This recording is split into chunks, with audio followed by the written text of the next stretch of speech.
Hello. So in this presentation, I will go through the implementation of the hardware and software regards of the music box.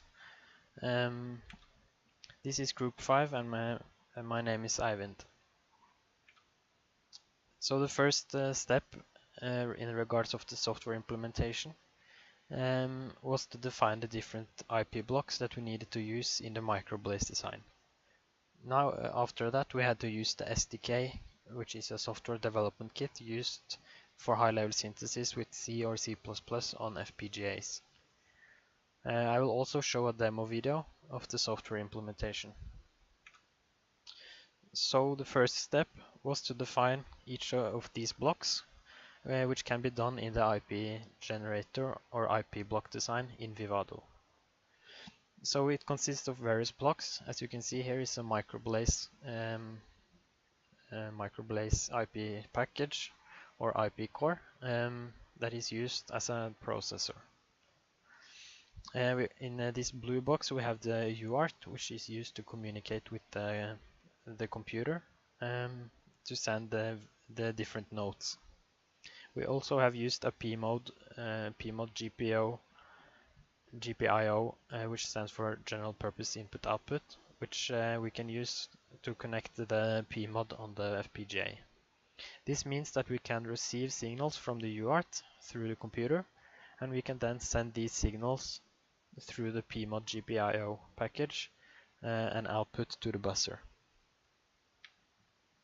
So after we have created the design with the IP blocks, we can export the hardware and export the bit stream. To use all of these codes in use this bit stream in the SDK, we could implement a way to use C++ to generate different classes for our purpose. In this design we chose to use UART and buzzer classes, which each has their own purpose. UART makes sure that the classes and the inputs from the computer is read correctly, and which is then forwarded to the buzzer class. This buzzer class contains both a read, convert, and a play function. These functions receives a note from the UART and converts it into a respective frequency. The frequency is then used in a for loop to correctly assign the high or low output to the buzzer. I will show a demo of the video implementation of the software.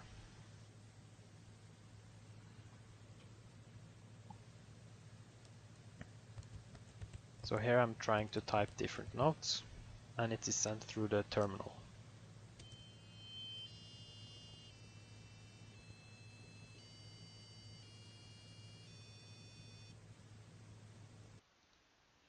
So further, we have the hardware implementation, which consists of how we would define and create this in the hardware regards.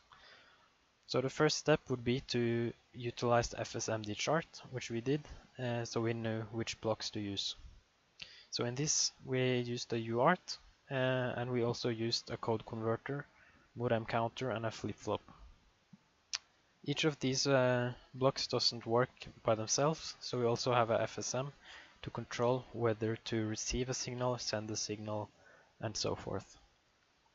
After we have understood the chart, we also did an ASM chart for understanding the sequence of the implementation.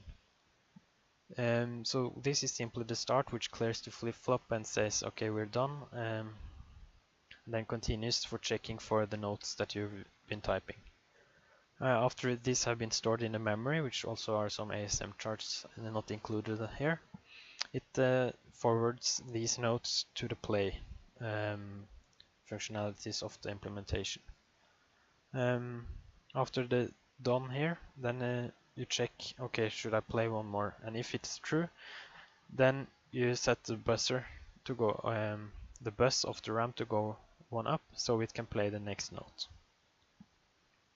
This is the test bench for our implementation, and we can see that the Rx is the inputs from the UART.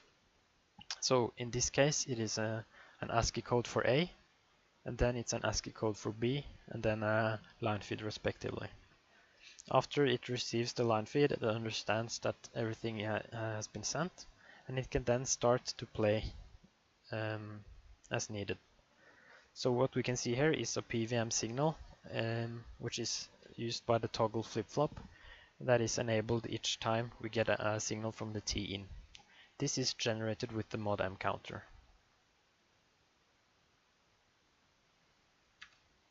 This was our implementation for the software hardware in regards to the coursework 2 with the music box. Thanks for your attention.